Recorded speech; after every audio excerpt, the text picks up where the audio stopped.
The first thing I noticed was the silence. It wasn't the ordinary kind of quiet that drifted over our suburban block in the evenings, but something denser, heavier, as if the air around Darius Collins's house had thickened since his wife's death. A month had passed since Monica was laid to rest, yet her absence lingered in every corner of that yard. The overgrown grass that used to be trimmed each Saturday, the porch light that flickered but was never fixed, the blinds that stayed half closed no matter the hour.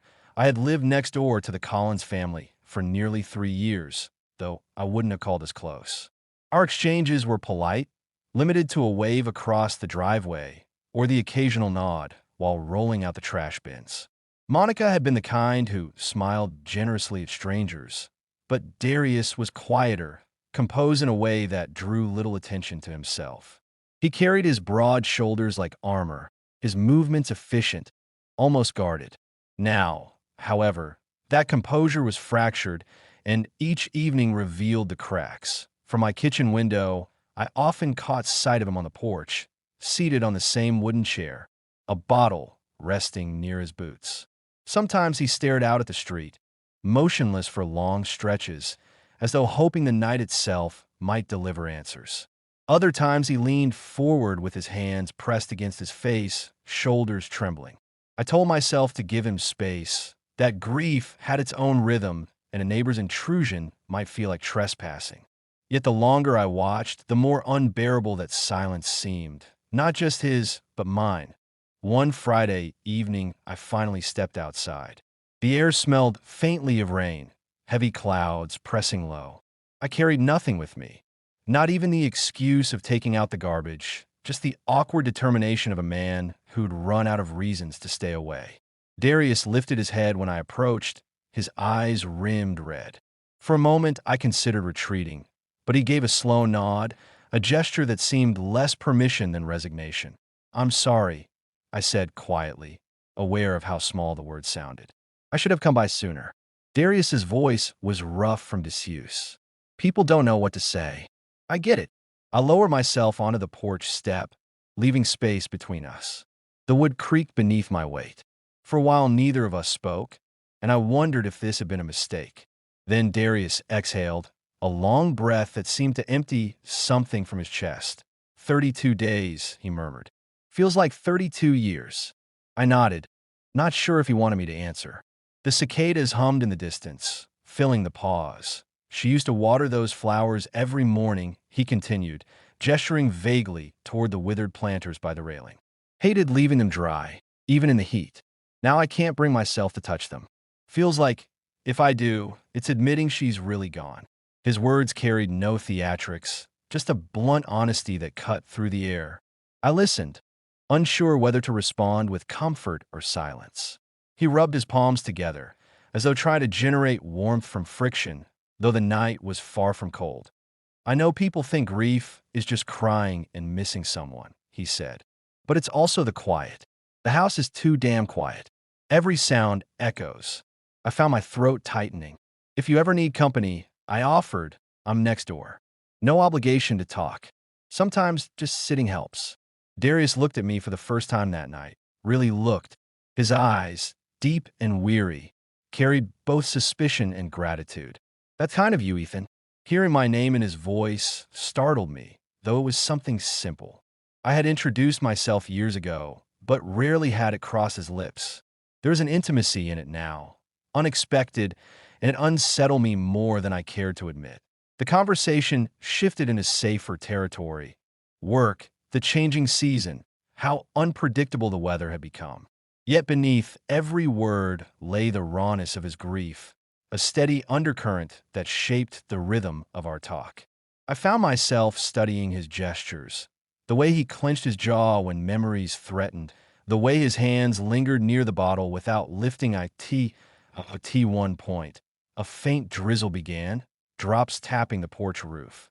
I offered to leave, but Darius shook his head. "Stay," he said simply that we sat in silence again, the rain filling the gaps. I realized then how rarely I allowed myself such stillness with another person. Most of my evenings passed in solitude, the hum of my computer or the glow of my television my only companions. Yet here, beside this grieving man, silence carried weight, meaning, almost comfort. Without planning to, I placed a hand lightly on his shoulder. The gesture was instinctive, but the moment my palm touched him, I felt the heat of his body beneath the thin fabric of his shirt. He didn't pull away. Instead, he let out a trembling breath, his head bowing forward until his forehead nearly brushed his knees. "I keep thinking I hear her," he whispered, voice breaking. Footsteps in the hall. Her laugh in the kitchen. And then I remember, it's just me. My hand tightened slightly on his shoulder. I had no words to answer such grief, so I didn't try. Sometimes presence mattered more than speech. His sobs came quietly at first, then stronger, the sound of a man who had been holding too much for too long. That I stayed still, steady, my hand a small anchor. For reasons I couldn't explain, I felt an ache in my chest that went beyond sympathy. Watching him unravel stirred something I hadn't expected, an urge not only to comfort, but to protect, to draw closer. The realization unsettled me, though I buried it beneath the immediacy of his sorrow. After a while, his sobs eased. He wiped his face with the back of his hand, embarrassed. "Sorry," he muttered. "Don't be," I replied softly. "You don't have to apologize for feeling." He nodded, eyes fixed on the rain-slick street. "It's been a long time since someone sat here with me." There was no accusation in his voice, just weary truth. I wanted to promise I would sit with him again, that this wouldn't be the last evening we shared on this porch, but I held back. Instead, I simply said, "Anytime." The rain slowed, leaving behind the scent of damp earth. Darius leaned back in his chair, shoulders a little less tense, though still heavy with grief. I rose to my feet reluctantly, sensing the moment had reached its natural close. I stepped off the porch. He called after me. "Ethan." I turned. His expression was unreadable, caught between gratitude and something unspoken. "Thank you," he said. That I nodded, unable to trust my voice. Walking back to my own house, I felt the weight of his gaze lingering on me. For the first time since Monica's passing, the silence between our homes no longer felt impenetrable. It carried a new charge, an undercurrent of connection I hadn't anticipated. That night, as I lay in bed, the image of Darius hunched on his porch returned again and again. His tears, his voice, the warmth beneath my hand, they lingered like a question I wasn't ready to answer. And yet, deep down, I knew this was not the end of it. It was only the beginning. Morning sunlight filtered through gauzy curtains, warming the edges of Ethan's borrowed room. He woke to the sound of clinking dishes downstairs and Liam humming along with a song on the radio. For a moment, the house felt ordinary, as though the quiet tension of the night before had been imagined. He dressed quickly, brushed his hair, and followed the smell of coffee. In the kitchen, Liam was stacking pancakes on a plate. Noah stood by the counter, mug in hand, dressed in a loose gray t-shirt. His eyes flicked toward Ethan for a fraction of a second, a simple acknowledgement. No words, no expression, but it landed with a weight Ethan couldn't explain. "Morning," Ethan said. "Morning," Noah replied, voice smooth, unreadable. Liam grinned. "You two were up late, huh?" "I passed out right after the movie." Ethan forced a laugh. "Couldn't sleep." Noah's gaze lingered, as if he understood the double meaning in those words, though he didn't respond. Breakfast unfolded in easy conversation, Liam teasing, Noah mostly silent, Ethan trying not to watch the way Noah's hand curved around his coffee cup. Every movement felt precise, deliberate, like he was always half aware of being seen. When Liam mentioned plans to meet a friend in town later, Ethan nodded automatically. "Sure, I'll come." But Noah spoke up before Liam could answer. "Actually, I could use a hand with the shed. Just some things I've been putting off." Liam shrugged. "There you go, Ethan. I'll be gone a few hours, so you're off the hook." Ethan smiled, pretending not to care. Inside, his pulse quickened. Once Liam's car disappeared down the street, the silence between them grew fuller. Noah rinsed his plate, then gestured toward the back door. "You don't really have to help. It's just an excuse to keep busy." "I don't mind," Ethan said. Outside, the late morning air was heavy with warmth. The shed stood at the edge of the yard, weathered but orderly. Noah pulled open the door, and sunlight cut through floating dust. They worked quietly, stacking boxes, coiling cables, rearranging old tools. The rhythm of small movements filled the space where words might have gone. After a while, Noah said, "Liam mentioned you're from Ohio. That's a long way to come for school." Ethan nodded. It was a way to start over. Different place, different version of myself, maybe. Noah smiled faintly. That doesn't really work. The old version always finds its way back.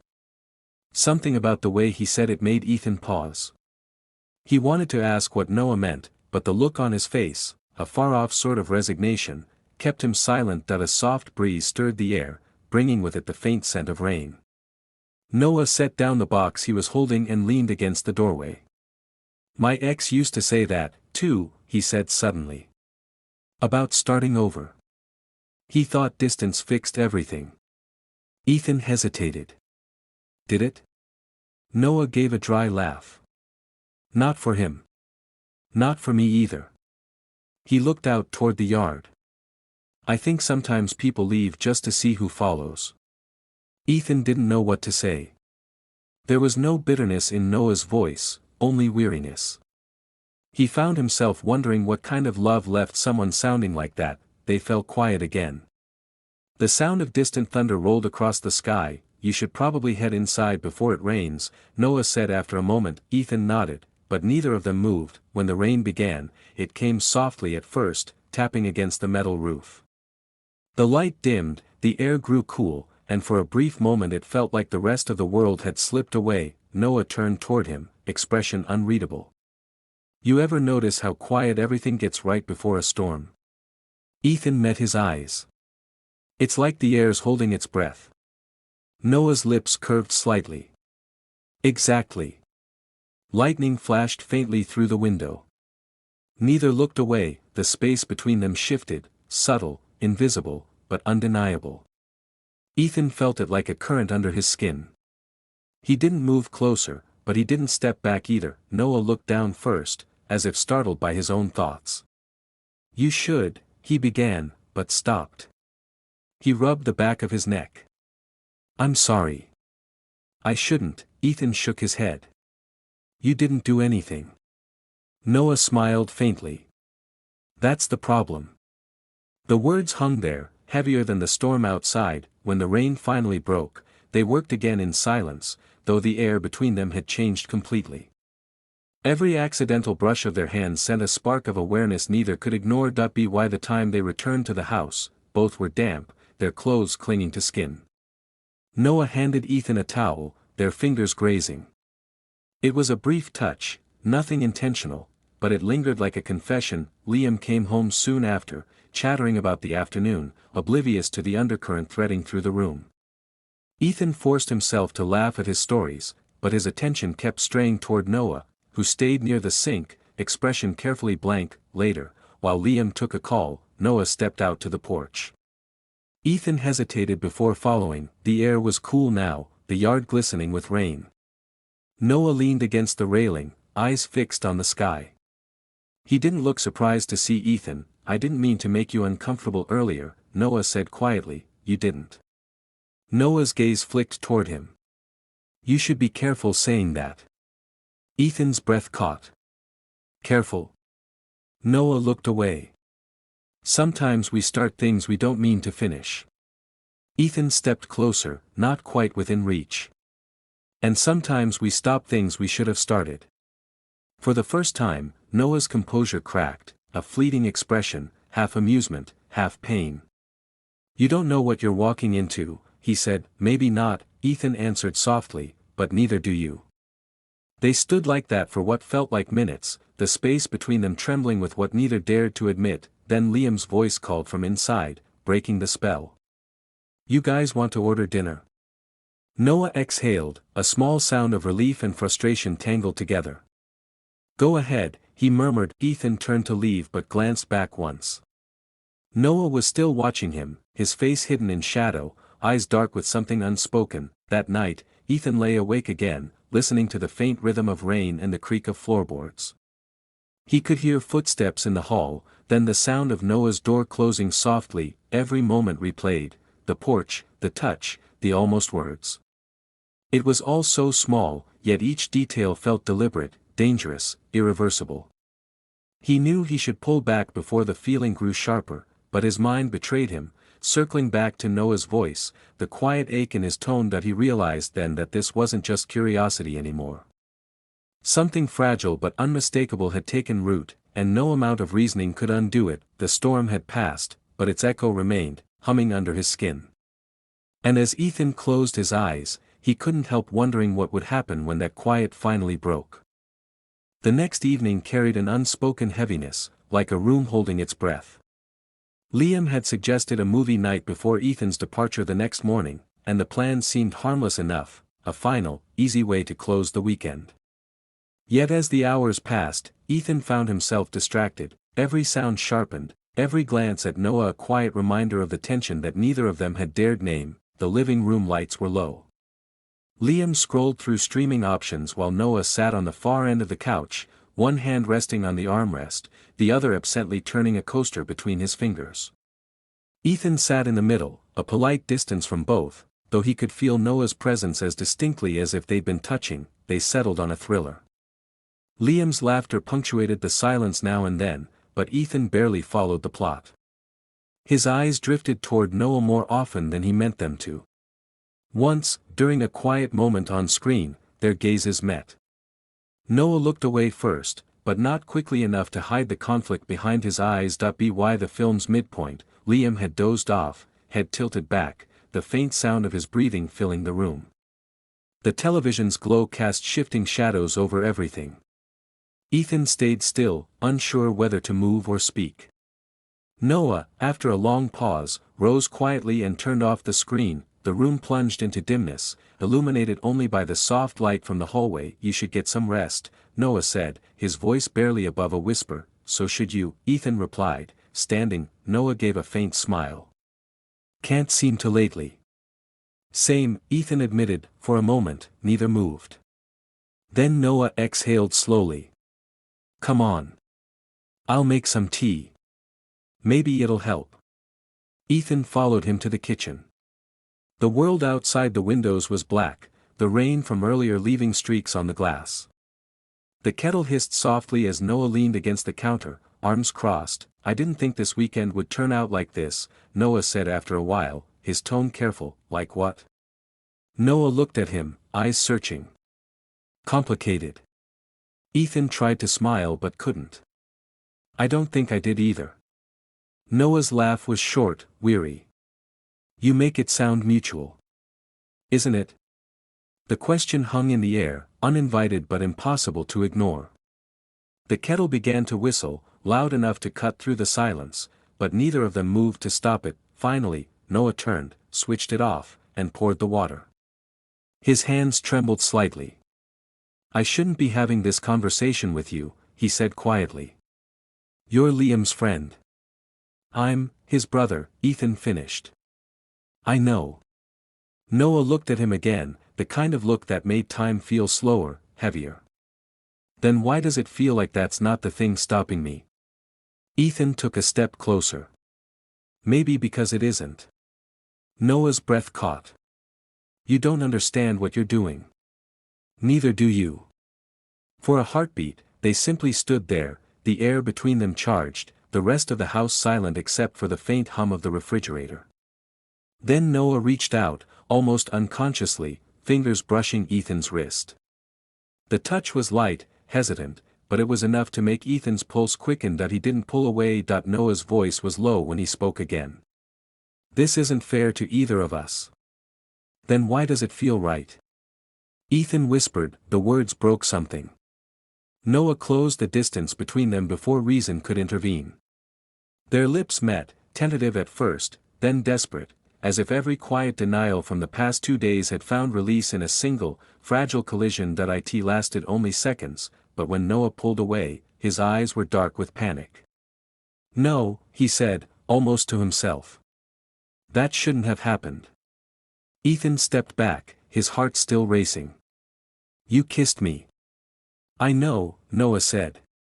His voice cracked, the composure gone. "And I shouldn't have. I don't know what's wrong with me." "Nothing's wrong with you," Ethan said softly. "You're lonely." Noah's jaw tightened. "That's not an excuse." Ethan nodded. "No. But it's a reason." For a long moment, neither spoke. The quiet between them wasn't peaceful this time, it was thick, weighted with what had just happened and everything that couldn't. Noah turned away first. "Go to bed, Ethan." Ethan wanted to argue, but he saw the exhaustion in Noah's shoulders, the silent plea to end it before it unraveled completely. So he obeyed, leaving the kitchen in silence. Upstairs, he stood by his bedroom door, waiting for the guilt that should have followed. But all he felt was a strange, aching calm. Something irreversible had shifted, but he didn't regret it. Not yet that he lay awake for hours, listening to the storm begin again outside.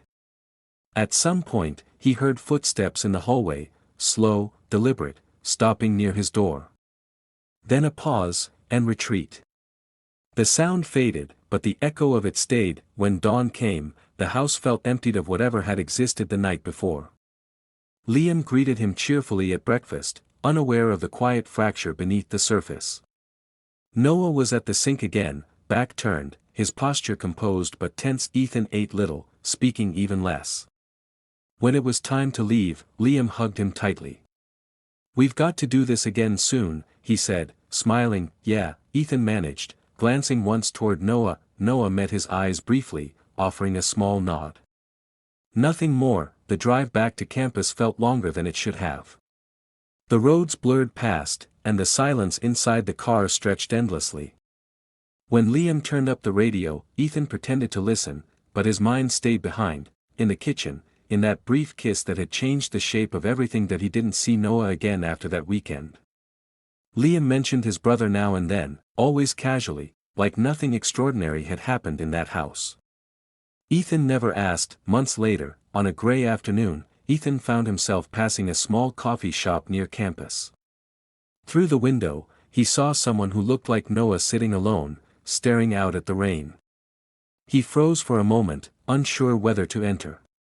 But before he could decide, Noah glanced up, and their eyes met through the glass. It was only a second, barely enough to register surprise, but in that instant, the air between them seemed to carry every word they hadn't said.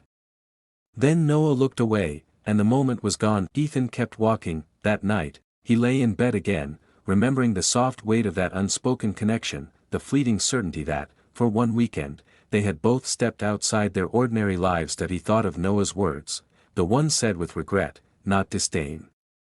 "Sometimes we start things we don't mean to finish," but Ethan understood now that some stories aren't meant to end neatly. Some remain suspended, unfinished, alive only in memory. He turned toward the window, watching the rain trace lines across the glass, and whispered into the quiet, as if Noah could somehow hear him still. "Sometimes the lines we cross aren't between two people, they're between who we were and who we become." And with that thought, he let the silence settle once more, carrying the faint ache of what had been, and what could never be.